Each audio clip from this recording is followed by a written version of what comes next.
Welcome to the Hollywood Happy Hour podcast. My name's Drew, and joining me today is my co-host Anthony. Say hi, Anthony. Hi. Whoa, that peaked the mic there a bit, but this is episode 5 of the podcast. Last week we had a bit of a heated discussion. Yeah, that was a lot of fun, and then also I got to shit on one of Anthony's favorite movies of horror, that is, and then. Yeah, and then this week, we have 1408, the movie, to talk about. But how was your week, Anthony? It's all right. Nothing crazy. How about you? What do you got going on? Actually, this last weekend, I went to the Texas State Fair.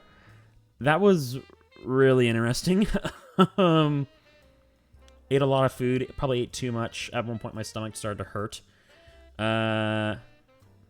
And then, I'm trying to think here, like, what else I did. I'm actually really glad the Texas State Fair is over because it's been taking away all the business from the movie theater. Really? Yeah. Wow, I didn't know that was a impact. Oh, yeah. Well, everyone was out, so, like, people were enjoying the State Fair, great, good for them being out. But, yeah, our sales plummeted for these last couple weeks. Oh, dang, that's wild. Yeah, so I'm glad it's over. Just in time for Venom 2 next weekend. Oh, gosh. I forgot that movie was coming. It's Venom 3, mind you, but... Did I say 2? Yeah, you said 2. Oh, well. The second one doesn't matter, so... I'm going to go probably see that opening weekend, to my dismay. Probably go see it Sunday. I'm not sure yet. Yeah, I just, like... Look, I'm not a huge fan of the Venom movies, despite me being a huge Spider-Man fan, or, like, I really like Venom in the comics and everything else, but like for some reason those movies just did not hit for me. Which is, here's the funny thing, is I hated the first one, but I liked the second one a little bit.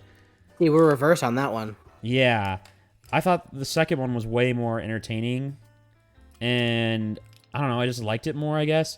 The first one just felt dumb. I was like, why are you gonna start off your first Venom movie with a completely random symbiote like Riot or whatever it was? Mm-hmm. And then this one, the villain, I'm like, that's so obscure that, like, it doesn't really make a lot of sense to use him. And no? Huh? You're talking the villain in the new movie? Yeah. He is not obscure. You gotta dig deep into the Venom lore to know him, though. Oh, not at all. He's quite popular. The internet kind of exploded when they announced him as the main villain. I guess I missed that, but it's just like I remember just like hearing a few mentions of him when I was in my comic reading era. And he's cool. I just was like, whatever. And I don't know. I'm just not excited about it. I'm more excited I'm excited that it's ending. That's rough. I've enjoyed all of them. Like I've had a good time with all the movies. I like the first one more, but the second one was still fun. I mean, it had some dumb moments, but like it just felt like a fun time. This third one looks kind of the same. We got Venom Horse, Venom Fish, I think. Yeah, it's like, okay, cool. They're kind of just throwing that stuff in for shock value, I guess. It's just for fun, man. People like the stupid things. I don't know. I don't know, man. I don't know about this. I just think... here's my not very hot take, I think. I think Thor Ragnarok sent superhero movies down a bad path. And that is being overly silly for no reason. See, I'm going to be honest. You're the only person, like, Love and Thunder, yes, ridiculously silly. However, Ragnarok, I felt that one landed perfectly.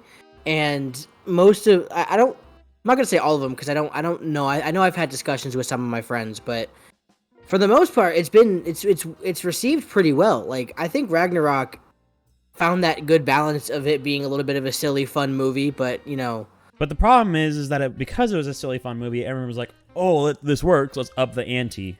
And then now we got to make it more silly and funny, and so it changed everything for everyone. You might disagree with me more than likely. I think you will. I think one movie that really found the perfect balance of violence and silly was James Gunn's Suicide Squad.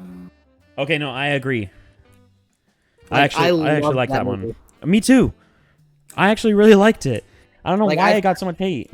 I don't know why either. James Gunn, and this is why I'm excited for him to do Superman, and then they've officially announced Crypto the Super Dog in the movie. Yep. Like he has found a way to make you enjoy, hate, and love all these characters for like even like Weasel, which is why I bring up Crypto. Like Weasel was in the movie for like 5 minutes. Yep. And you were excited to see him come back to life at the end. Like, oh my god, he's still there. Like Weasel was a nothing, gross, ugly looking character, but you cared about him for some reason. Why? Yep. I don't know. Or then But how there. he made Peacemaker probably the most talked about TV show for a long time. Dude, Peacemaker's so good. Yeah, it was so good. And it's Dude, like I it's loved the most it. random characters in this show. Like no characters in that show are characters you've heard of. And so it was so fun and still and so good. So it's James Gunn just has that art of making people care about characters you don't know about. Yeah. And he has this wonderful skill because he's really good at violence. Like he's good at it. You ever watched the Belko Experiment? Yeah, great movie. I haven't watched it, but I saw clips of it and it looked pretty crazy. It's okay. I say a great movie like it's Oscar Gold. It's not, but it is so fun. It is just a ridiculous, fun time movie. But yeah, it's good. But yeah, no. James Gunn has figured out over and over the recipe for making PG-13 superhero movies, which still have the balance of comedy and action and a good story, like Guardians of the Galaxy. He's found, he has that perfect balance for like that mature, like the Suicide Squad and Peacemaker. So he has like all my faith. I am confident that his Superman movie is going to be amazing. I have a feeling that with the Superman movie, he's not going to do as much humor. Everything we've seen so far or heard about it, it feels like he's taking it very seriously and doesn't want to go too far into the silliness at all. I think there'll be some like jokes cracked and things like that, but I think the overall tone of this movie is gonna be like hopeful. Like you're gonna look and watch the Superman movie and look at it and be almost inspired, I guess, if you will, like what Superman's supposed to be. Mm-hmm. I kind of think that's the vibe James Gunn is going for. Like you're supposed to look at this movie and just stare in amazement at, wow, look, there's Superman. Like that classic feeling you had. With Golden Age Superman. I think that's kind of what we're going for, but also very serious, and I'm very excited. But also we got Crypto. Like I can't shut up about Crypto. Oh no, I was excited about that too. I loved the freaking Crypto the Super Dog like cartoon show as a kid. Dude, that show kicked ass. Yeah. It was funny. I was having a conversation. Awesome. It's so good. I was having a conversation with one of my coworkers who was like, "Why are they doing Crypto? That's going to be stupid." I'm like, bro, what? James Gunn made us care about a CGI raccoon, like that people were crying over by the third movie. I'm pretty sure he can do a dog. Mm-hmm. Like, chill out. I full confidence. Because honestly, if you had, I don't really know many other directors that I would feel comfortable doing Crypto the Super Dog. Like anyone else would be like, oh, that's interesting. Because he's difficult to do. He's a dog with superpowers. Like, how are you gonna do that? Well, and also, James Gunn is such an animal person. Like, I've been following for years, and he donates to shelters, he adopts, and things like that. I'm pretty sure the breed Crypto they used was inspired by his dog, yeah. Yeah, his dog.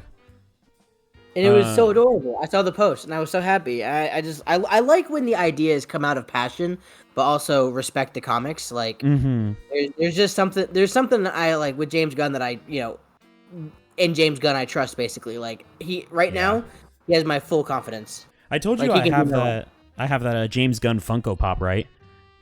You might have mentioned that. I don't remember. Yeah, it's like 1 of 500. Is it signed? No, I wish. Oh. Well, you should have gone to New York Comic Con. He was there. He was signing? I don't think he was signing, but he had a panel. I don't know if he was signing or not. What's it called? I had friends there, and they were sending me pictures and stuff like that. And I was like, man, I'm getting FOMO. But yeah, like my friend met Andy Serkis, and I met him last year. Yeah, a few other people. It looks fun. He was super nice. A lot shorter in person though. Looks like it. Yeah, he was a short guy, but he was super sweet. Oh, and then wait a second. You were like saying, "Oh, not much happened," but then you freaking met like Brandon Ruth And Oh, yeah. yeah, you met Brandon Ruth and all these other people. It's like, what the heck? Not much. Oh, yeah, no, you met freaking Superman. I met Supermen. I met a few. Yeah. Yeah, okay. I guess I don't know how I brushed over that. I wouldn't shut up about it today at work. Um, it was funny. I was like, "Hey, so I want to see the." I was funny. I started out the conversation. I was like, "Hey, how you guys doing today? That's great. You want to see the pictures of the book that I got signed?" And like, it was showing everybody, and I was like, "Fair warning, you're gonna hate me by the end of today, but that's okay. Just deal with it." And they probably do, but that's okay. But yeah, I met Brandon Routh. I met Tyler Hecklin. I met George Newbern, which that one might be a little bit more obscure, but most people know him. He was the voice of Superman in Justice League the animated series, both of the Justice League Unlimited, and then the other Justice League show, and also the voice of Superman for Injustice. That's sick. Tyler Heck, I actually had asked him about Injustice 3, and he said he heard rumors, but that if they do it, it's probably going to be the new Superman, David Cornsweet, that's going to play him, and not him again. Well, I knew that, but I forgot, I didn't think he was going to cross over into those types of games, but James Gunn had said that any video games, TV shows, things like that are going to have the same actors across the board. So really? Yeah, that was part of the initial announcement. So any video game we have that has Superman in it, or TV show, or animation, it'll all be David Cornsweet. Oh, jeez. Which is pretty big. So it's same thing for Batman, and then Creature Commandos, which comes out this December. Which I'm kind of I saw some stuff around that, and I was intrigued by it. A lot of people were talking about it during New York Comic Con this weekend. So that should be interesting. Yeah, well, it's the first official DCU stamp. Oh, really? Yeah, so if you watch the trailer, which it's like Invincible meets Suicide Squad, it's pretty great. But yeah, it has the new DCU stamp on it with the new logo and everything. So it's officially kicked off. Coming in December. There was something that came out this weekend about like how the recent past projects that didn't have like the DCU stamp on it, they were like. Mm-hmm. It's still, like, part of the canon? It was so confusing, the statement they made. So, what's happening is... James Gunn kind of cleared this up a little bit. So, like, Peacemaker, Season 1 is not part of the DCU, but Season 2 will be. Oh, that's so sad. Well, it makes sense if you think about it, though, because even though they weren't in it, Ezra Miller was there as Flash, what's his face? Jason Momoa was there as Aquaman, and then you had the silhouettes for Superman and Batman. Not Batman. Who was the other silhouette? I forgot. I don't remember. But yeah, so they were all there, and it was all Zack Snyder's Justice League. Oh, so, yeah, it was like... Yeah, it was... They also had Ezra Miller there for Flash. That's what I just said. Oh, I didn't hear that. I totally just blinked. Said all that. Oh, yeah. I don't know, man. I blinked there for a minute. I was like, once Ezra I heard Miller, about the Justice League in the past, my brain decided to delete it out. Okay, you stop that. Yeah, you're gonna get like the most hate mail if we start getting big. I swear. Oh, probably. I'm just. Zack Snyder's Justice League is pure gold. You know what's funny too? Well, no, Zack Snyder's Justice League was amazing. It's just when I first think about Justice League, I think about the Joss Whedon. Well, stop. Forget it exists. I know. I wish I could. It's funny. I have an Ezra Miller signed. I have an Ezra Miller signed Funko Pop of the Flash from Justice League in my closet right now. You have that? That's pretty cool. Yeah, it's a good thing and a bad thing considering what happened with Ezra Miller, but it's fine. Yeah, he's fine. Oh well. Anyways, moving on from that. But yeah, Peacemaker Season 2 will be canon to the DCU.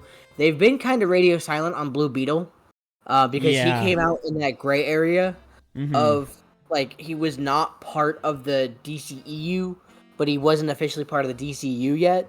So, from my understanding, they will utilize him at some point, but his movie... Blue Beetle was the first movie supervised by Gunn, though, wasn't it? It was the first movie that was made while Gunn and Safran took over. Right, and then The Flash was not supervised by Gunn. He just said it was he was endorsing it. I remember. Right. But yeah, so that was my opinions on that movie. What? Blue Beetle? No, The Flash.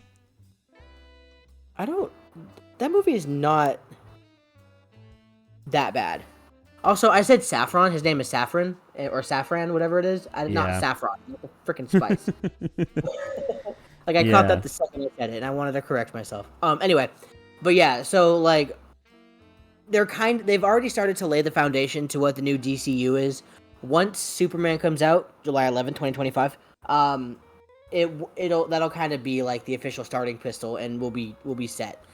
Because they already have the slate of new movies coming out. Like at some point in 2026, we have Batman: Brave and the Bold. They did announce a animated feature about was it Dick Grayson and Jason Todd? I think Nightwing and Red Hood, I believe, is the two they're doing. That'd be dope. It's a weird new style of like claymation that they're doing. It's like Oh. it's claymation. Well, no. It's claymation meets CGI meets puppetry. It's actually really cool looking. I'm gonna get more hate mail for this. Claymation and puppetry is like some of my least favorite things to watch in movies. I think you're gonna get. I mean, it is definitely not for everybody. That's it because it's creepy to an extent. It is like the types of movies that scare me the most as a kid, but then I still just don't like them to this day. Is the puppetry type movies like Coraline or Frankenweenie or just like all those Tim Burton like stop motion movies I didn't like. Okay, well, Frankenweenie wasn't scary. I know, but the stop motion freaked me out. That's interesting. But I wouldn't. It didn't freak me out. It's just I still watch them. I like Nightmare Before Christmas, Corpse Bride, all the Chicken Run. Freaking love Chicken Run. Okay. Yeah. Oh my god, it's so weird too though. Like Wallace and Gromit, I watched as a kid a lot, but for some reason it still like creeped me out. I think it was just the most tame out of them, so like I just watched it still. I don't know. No, it's definitely. I could see it's not for everybody, but it doesn't look like those movies. I will say they showed what the art style is. It doesn't look like Tim Burton stop motion. Like I said, it's a mix of puppetry, like actual puppetry, the CGI, and then the stop motion. So it's kind of like it's got an interesting mix. You'll have to give it a shot. Yeah. It does look really unique, and I'm interested to see what they do with it. But yeah, so they announced that, and then Red we Hood have and Nightwing are literally my favorite characters in the DC comics. So Oh, really? yeah. Out of all the Robins, my favorite was always Tim Drake. I love Tim Drake. Really? Yeah, dude, he was awesome. He was always the one, like the more like emotional one. Like he had more feeling. I don't know. I just thought Red Hood was awesome. I just Red like Hood is Jason awesome. Todd a lot too. No, Red Hood's cool, and you'll finally get some love from my brother because that's his favorite. He's just Yeah. been hating me all these weeks. He's been Oh, listening. 100%. It's funny because like he doesn't usually text me first, like outside of like the occasional good morning here and there, right? Mhm. But no, I can tell when he's listening to the podcast because I'll see a message come through and it'll have more than one or two sentences. I was like, oh shit. Oh And then no! Oh no! I'll have to meet him one day, and then he probably will have a list ready for me of like Oh, things yeah. to argue with me about. Absolutely. But Yeah. But he's a regular listener, which honestly, I'm gonna be honest, did surprise me. I didn't expect him to, because I didn't know he listened to podcasts. So it was cool that we have people that are in, like, even though he's my brother, he actually enjoys it. So that's fun. Hopefully that kind of spreads Yeah, definitely. in some way, shape, or form. Anyway, so yeah, DCU is kind of starting to build up. I'm excited. Back to how did we get to Superman? Funny, haha. I don't know, but yeah, I think I have trust in James Gunn. They're out of his recent projects. There's nothing I haven't liked, so I'm excited. I think that it'll all go well. My worry is just that I don't want him to go too silly with Superman. I like my Superman movies a little more serious.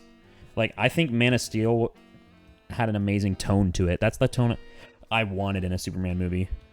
Man of Steel was perfect. Mhm. Like that one, I felt found the perfect. Again, another movie about perfect balance. Found the balance of like, having that love for the comic book Superman, but also dealing with the idea of like, well, what if Superman actually came to Earth? What would we do? Which is why I love Batman v Superman so much. It's more political and it talks about it that way, and I love the idea for that. But yeah, man, you don't like Batman v Superman? It's like I don't mind it. It's Hold just on, before you continue, did you watch the theatrical or extended cut? both. Okay, because So extended cut is infinitely better. it does fix a lot of things. I will argue for that. I think it does make it better. Just what ruins it for me was the reason why Batman and Superman came together in the end. I just think it was a dumb reason. I was just like, your moms have the same names. That's cool, I guess. But besides that, I thought it was a good movie. I thought Jesse Eisenberg played Lex Luthor pretty well. It wasn't great. Oh, he was playing a different version. The version he was playing was I loved it. I really wanted more. I just liked it. He felt more psychotic. Yeah. He was like the smart psychotic. It felt cool. It did. Like he was unhinged, but also like extremely calculated. Like it was. Mm-hmm. I mean, he was reminiscent of the Joker in ways, but it was. I just loved it so much. Yeah, and I thought the fights with Batman in the movie were just so cool too. Oh, it is the best Batman fight scene to date. Like the one in the end where he's trying to save Superman's mom. In the warehouse, yeah. The warehouse fight? That was so cool. Yeah, best Batman fight. I've never seen a better Batman fight in a movie. I know you hate the movie, but I don't hate the movie. I would say it's like, I'm gonna do the stars system here. I would say it's like a 3.5 stars. Bad. No, but I was gonna say I know you hate the movie, like the Flash movie, but Yeah. the Michael Keaton scenes were pretty badass. Like you can't deny that they were cool. Like that scene where they're breaking Supergirl out. That whole fight scene was pretty cool with Batman. That was like the one good part of the movie. Of good parts to the movie. Also, Christopher Reeve showed up, so it's nothing you could say will affect the movie. CGI Christopher Reeve. You stop that. He was there. He came to life for 1 second. He was there. You let me have this. Okay, whatever. Thank you.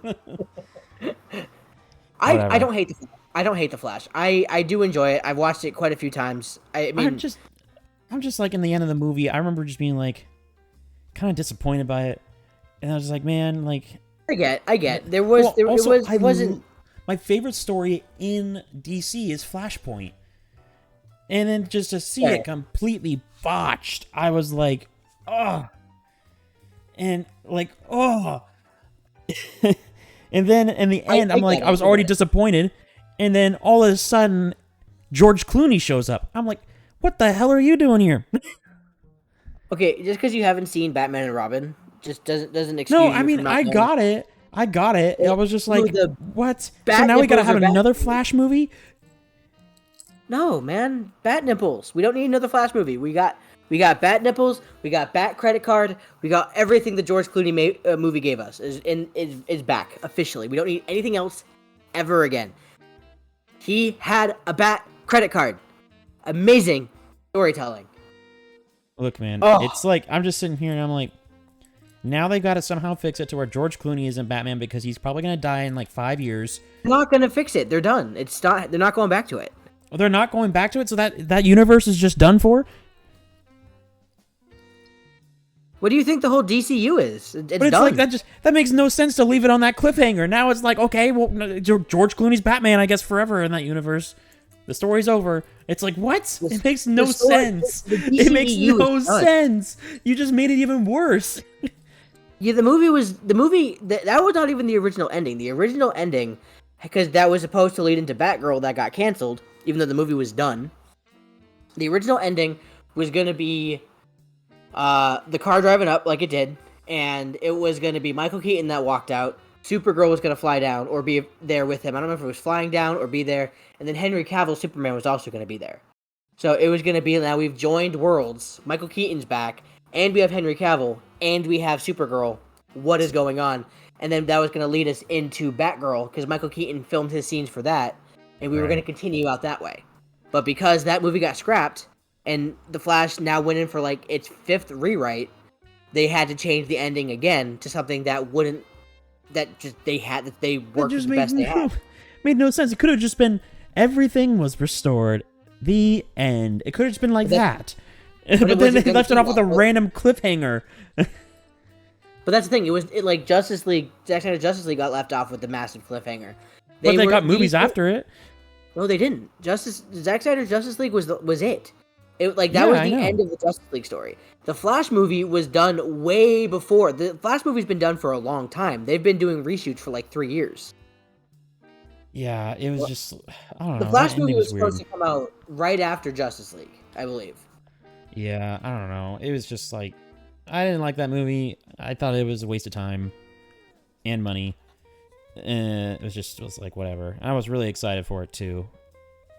Enjoyed it. I saw it a couple times in theaters. I own it, so that's fun for me. But yeah.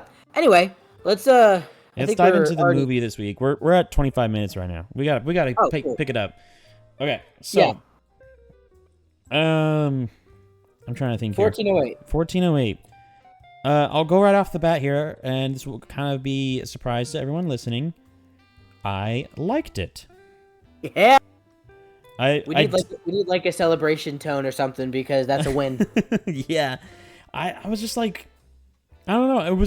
I like the psychological side more of it, even though I kind of guessed all the twists, except the very last one, which I'll go into in a bit. I like the psychological side more of it. I liked seeing him kind of like delve into the madness and the craziness that was happening. But there was, I don't know. I just thought it was cool. Also, Samuel L. Jackson was good in the movie. I liked it. It was very foreboding. The part. So throughout the movie, I was like, this is enjoyable. It's good. I'm kind of predicting every twist. So like when it got to the point where he was like supposedly out of the hotel room and he wakes up on the surf, like on the beach or whatever. It's funny. I sat there and I watched that scene. I was like, this scene felt pointless. There's going to be a point to this later. And so when he woke up on the beach or whatever and he was in the hospital and he was in LA, I was like, okay, I know this is not real. And it's because I was like, that scene was there for no reason. And I had a feeling there was more time left in the movie because it felt too short.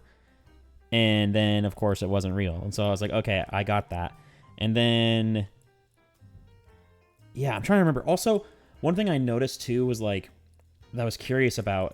This is one thing I always do if I can. Whenever a movie says there's a timer, like, for something to happen, the clock? Yeah. I checked it, and I was like, how long is there left in the movie? And it said, like, an hour on the clock, and then it said about an hour left in the movie. And I was like, oh, okay. So they're going to do that. But then, no, they kind of, like, cut it short a little bit of a couple minutes. But the clock also reset, too. Yeah, the clock reset, and so that, like, they cut it by, like, 5 or 10 minutes short in actual time. But that's fine. I want to ask you a question real quick. What? Which ending did you get? What? Which ending did you watch? What happened in your ending? There's multiple endings? There are two. I got the one where he gets out and he burns down the hotel. And then he goes back with his wife and lives in New York, and they move to an apartment.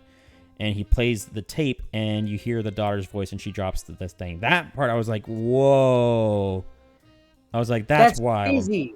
That was the tape. That was the twist I wasn't seeing coming. I thought they were just going to move on from it, and he was going to see something from it and throw it away or something. But when he played the tape and she heard it, I was like, is that real or is that fake? Like, is he still in the dream?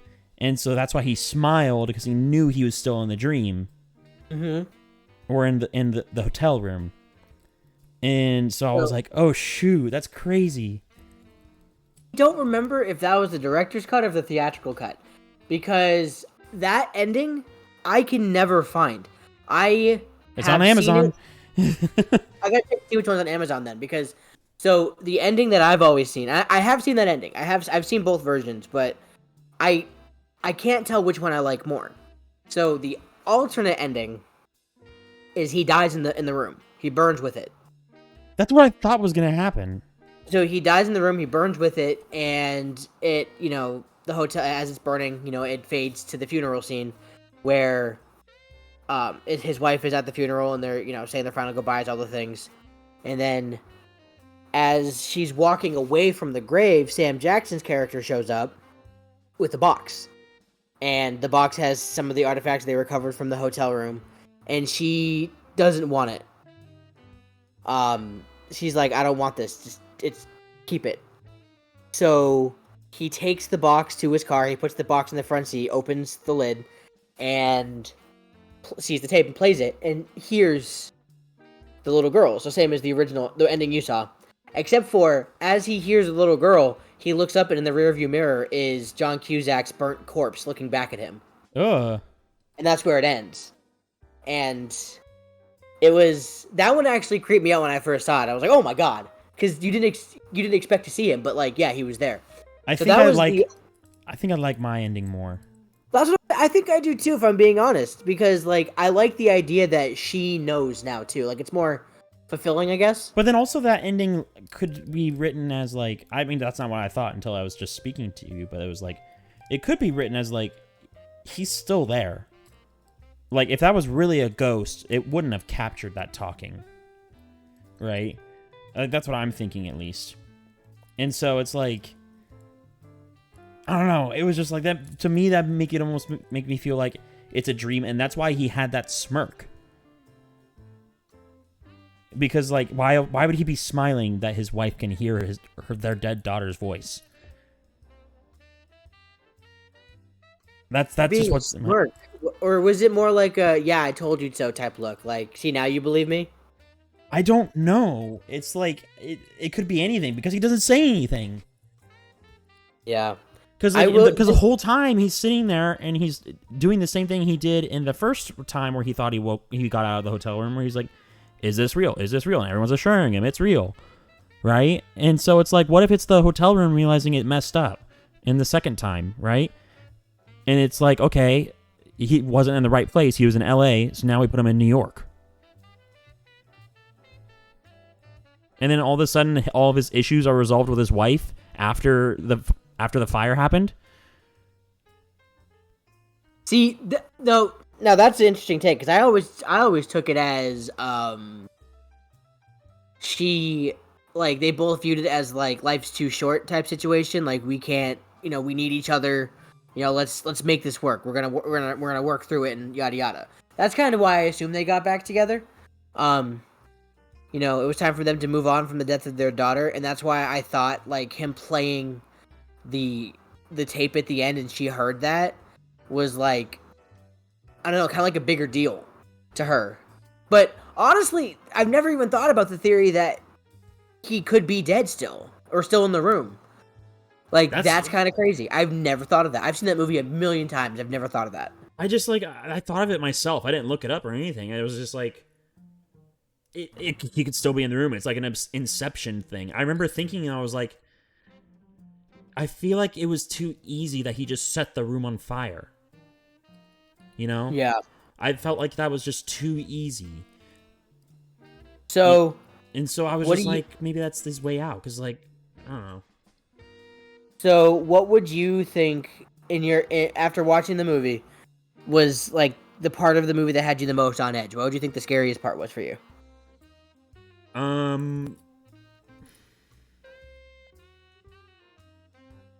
I'm trying. Probably the beginning when he's first in the hotel room and he sees the ghosts. Not the ghosts. It's just like when he first has all the weird things happening to him. Because then you're starting to get a grip of like, okay, this is how this is going to work. So everything that happens kind of like freaks you out a bit.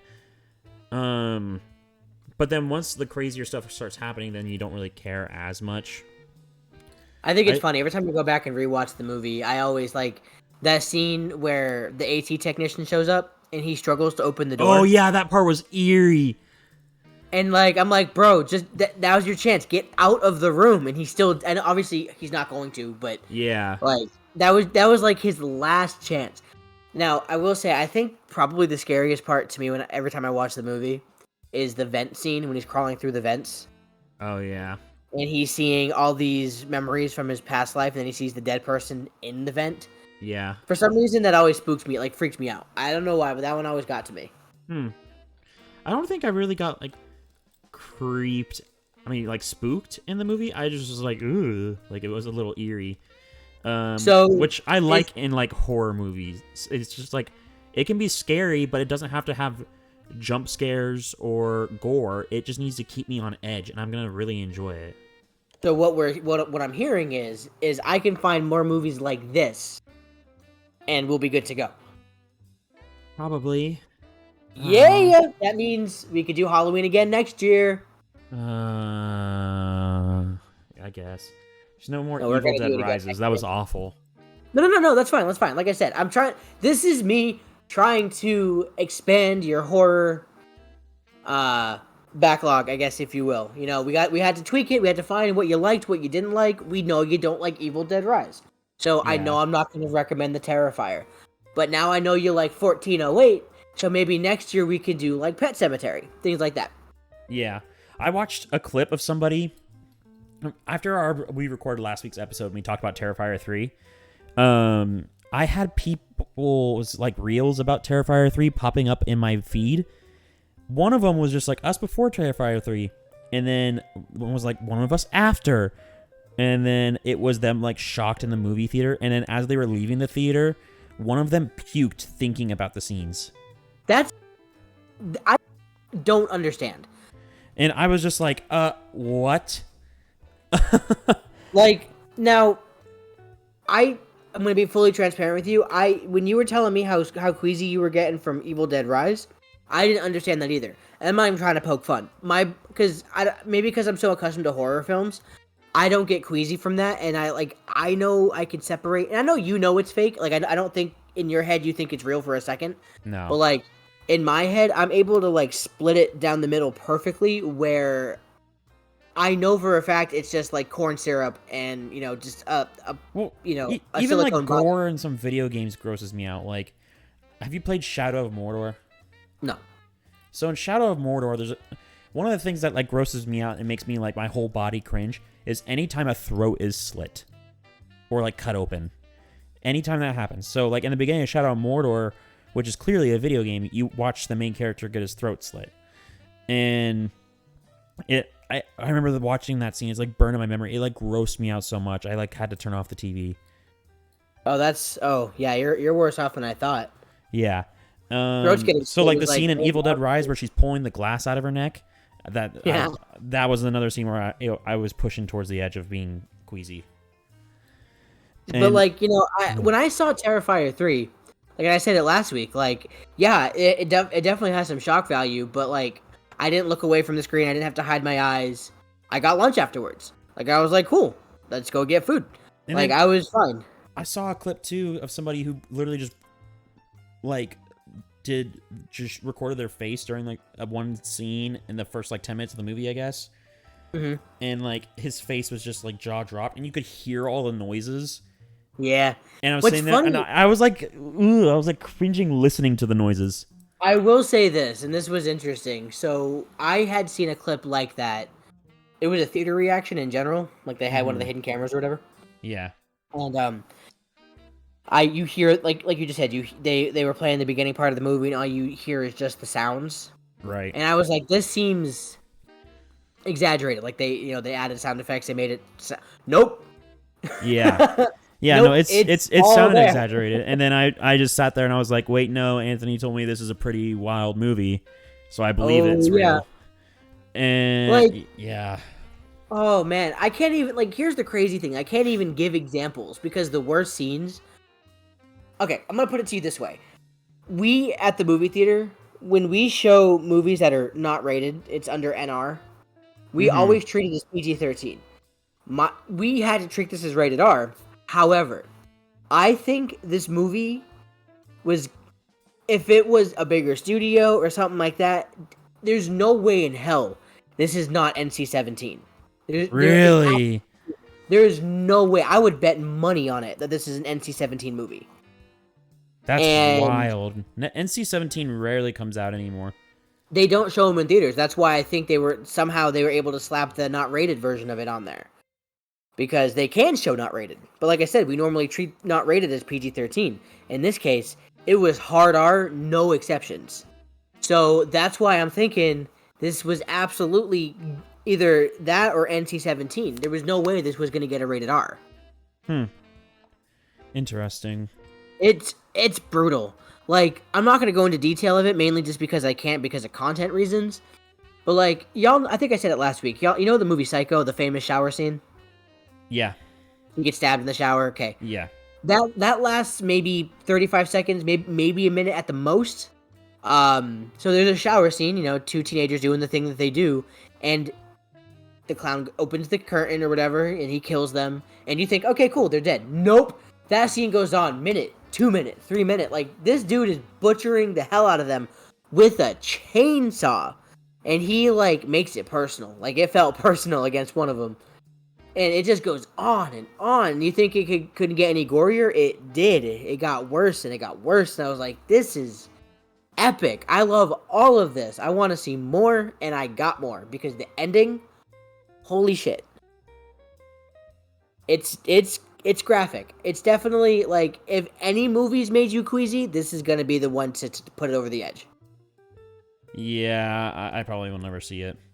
Oh, unless, like I said, unless for some reason we get you super seasoned to horror and you're like, fuck it, let's face my fears, and we watch it together maybe, then sure. Oh, but I will need to be... Look, okay. I will not hold you. I will make you a deal. If we somehow got to 1,000 followers on Instagram, I don't know how that happened.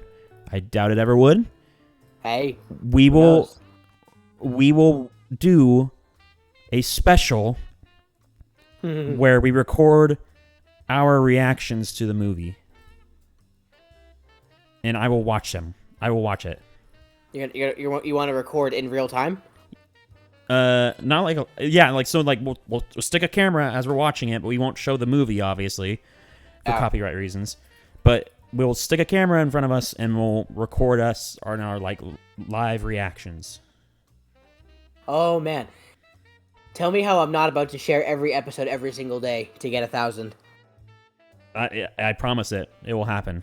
Here's the thing. Here's the crazy thing. Is it's a Christmas movie? Ain't no way. Yes, it is. It is a Christmas movie. There's a. We're not getting in this debate again, Anthony. No. So what's funny is because it takes place during Christmas, and hold on. So the thing with what's great about Art the Clown, right, is you have Michael Myers who has a butcher knife. You have Jason who has the machete. Freddy Krueger has the knife hands. They all have iconic weapons, right? Right. Nah, Art the Clown, this motherfucker carries around a trash bag filled with shit. He has a handsaw. He has like every tool you can imagine. And when shit don't work, the motherfucker pulls out a gun. It just shoots you. It's hilarious. So, like, when he pulls it out, it's always the funniest thing because he's just getting fed up. So he pulls out the gun and bam, in the face. And in this one, he gets a Santa bag and he wears a Santa outfit. And he meets up with the mall Santa. How many scenes is this? Is this one scene? This is one scene. Okay. And so you're telling me one scene in Spider-Man doesn't make it a Thanksgiving movie, but one scene in Terrifier makes it a Christmas movie. Okay, I see where you're at. No, I misunderstood you. Sorry. I thought you were talking about the specific Santa scene where he kills Santa. No, he's wearing the suit for a majority of the movie. Okay. Like, he poses as a mall Santa at some point in time. He walks around with the bag. The entire movie takes place around Christmas, but he is Terrifier Santa because, and then the reason for that is he walks by a bar. He sees a mall Santa at the bar. He gets really excited. He's amazingly hilarious. He walks into the bar, and he overhears Santa saying, "You're not a real Santa, or you're not a good Santa if you don't have a real beard." So he took that as, "I'm gonna take your beard." So he takes his beard and wears it. It's hilarious. Oh, I'm imagining it. He probably rips it off, doesn't he? No. Oh no. He uses nitrogen to freeze his face. Oh! First,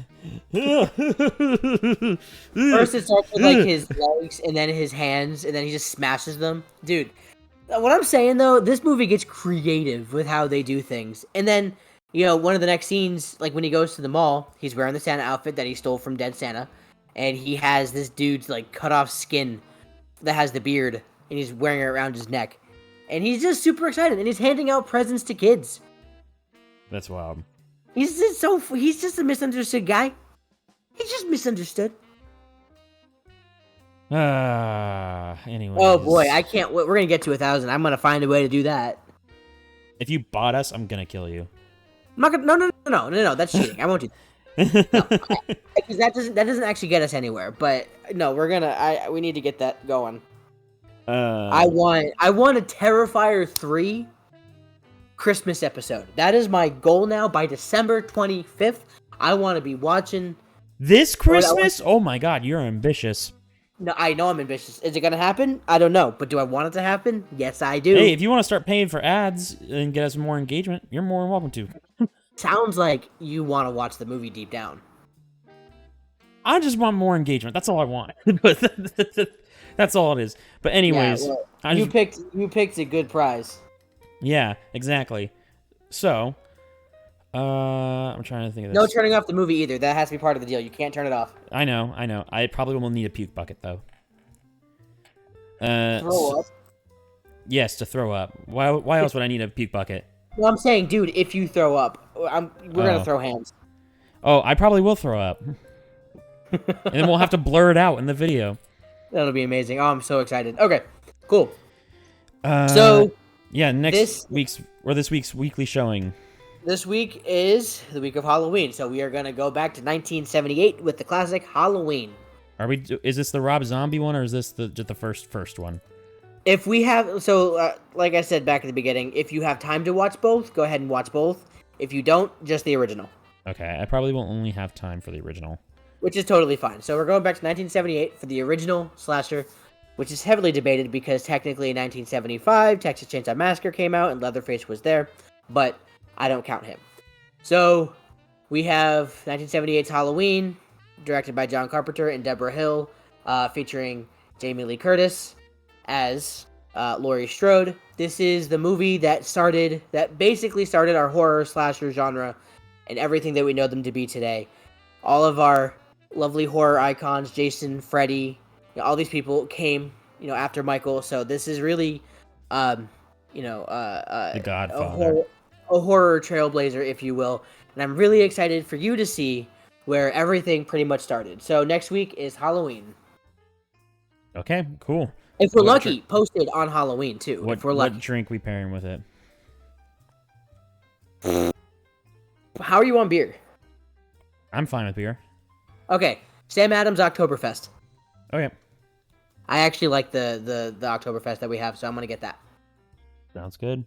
Cool. Alrighty, you have anything else before we get going?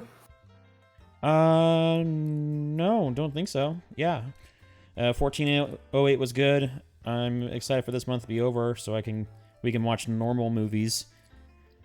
But yes, I mean, Halloween's going to be fun. I'm excited to actually watch that one. It's a good one. I'm excited for you to watch it too. And then, yeah, no, nothing else I really need to say. Sweet. All right. Well, this was a fun episode. More DC than anything, but that's okay. Yeah, we talked for a little too long about superheroes. I feel like every episode we've talked a little bit about superheroes. It just comes in the conversation. We're both nerds at heart. Yeah, it's gonna happen. But all right, cool. Well, alrighty. So thank you guys so much for listening. If you haven't already, subscribe on YouTube, follow us on Spotify and Instagram. And yeah, we really appreciate it. Thanks for listening. Get to 1,000. We gotta get to 1,000. Has to happen. Guess now we gotta get to 1,000. That's the goal. And then I'll watch Terrifier 3 and post a live reaction video. I can't wait. We're gonna do it. Yeah, that will be interesting. So thanks you guys so much for watching or listening, and we'll see you in the next one. Bye.